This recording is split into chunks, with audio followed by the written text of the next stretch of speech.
fundamentalmente lo que se va a hacer es la reforma de esta zona que veis del spa o balneario, y lo que se está procediendo ahora es un poco a la demolición de lo que ha estado funcionando durante 9 años, y lo que vamos a hacer un poco es modernizar todo lo que es el área de spa. En esta zona que veis se va a hacer una reforma importante, que es subir el suelo, porque como se puede apreciar la profundidad es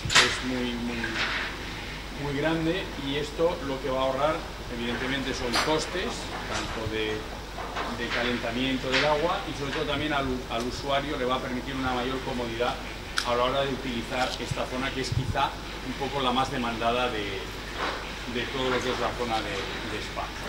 Se va a tirar esta pared, con lo cual toda esta pared que veis aquí irá abajo y quedará todo un espacio diáfano y único para la zona de spa y de piscina. Continuará habiendo una pequeña separación, porque la tiene que haber, porque son dos usos totalmente distintos.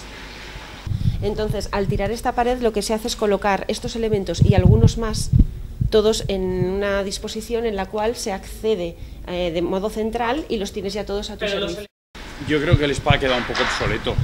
Hace 9 años posiblemente era incluso una zona referencial en temas de spa, pero todo evoluciona muy rápido y muy deprisa, y yo creo que un centro tan espectacular como el José Garcés requería también que la zona de spa de alguna manera también diera esas prestaciones que está dando tanto el área de fitness como la zona de piscina, incluso el pabellón. O sea que yo creo que debíamos de modernizar esto, que en su día pues quizá no estaba aquí a la altura del resto de la instalación. Simplemente desde el punto del ámbito municipal, la obra es importante, van a ser 760.000 euros de inversión, no es una cantidad ridícula, invertida directamente en uno de los centros, una de las plataformas deportivas que más importantes para el ayuntamiento. El año pasado, por este escenario, por este balneario, han pasado más de 2.000 usuarios, por lo cual quiere decirse que tiene una aceptación importante. El nivel de satisfacción de esta instalación con respecto a los usuarios estaría en una escala de 10, estaría en el 8.